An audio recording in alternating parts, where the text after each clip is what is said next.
Gen Z kids అన్నారు కదా! ఇప్పుడు ఎవరు చూసినా జెన్‌జీ కిడ్స్ గురించే మాట్లాడుకుంటున్నారు. అది వాళ్ళకి బ్లెస్సింగా? లేకపోతే ఏంటి కర్సా? ఖర్చండి. చాలా మెచ్యూర్డ్ అనుకుంటాం. మూఢనమ్మకాలు కూడా నమ్మరు. కానీ 11 నమ్ముతారు ఆళ్ళు.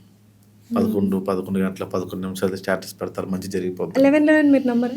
మీకు ఇంతకుముందు తెలుసా అది? లాస్ట్ ఇయర్ తెలుసా మీకు ఈ విషయం? మరి కొన్ని ఇయర్స్ ముందు తెలీదు. యాహ్! 11. అంటే సడన్‌గా వాళ్ళు క్రియేట్ చేసుకున్నాను వచ్చి. హ్మ్.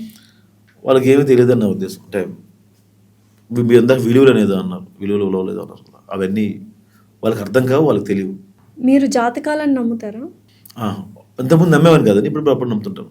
ఎందుకు అంటే ఎవరైనా చెప్పారా మీకు? బేసిక్గా నేను చాలా ఎక్కువ నమ్మేవాడిని అండి. ఈ మధ్యకాలం చాలా ఎక్కువ నమ్మేవాడిని. అందుకు నాకు ఇన్సిడెంట్ జరిగే 2 రోజుల ముందు ఒక అతను చెప్పాడు, నీకు ఇలా ఇన్సిడెంట్ జరుగుతుంది క్లియర్ చెప్పాడు. నేను నమ్మేవాడిని. తర్వాత సుదర్శన్ అని చెప్పి ఒక యాక్టర్ ఉంటారు, నెల్లూరు సుదర్శన్ అని చెప్పి, మచ్చ ఆయన ఒకసారి చెప్పాడు, ఎప్పుడు ఎవరికి చెప్పించుకోరు ప్రసాద్, నువ్వు తెలుసుకుంది మాత్రం మార్చగలవా? మార్చలేవు. అటెట్కో వదిలేసేదా. దేన్ని మార్చినప్పుడు దేన్ని కెలుక్కోకు.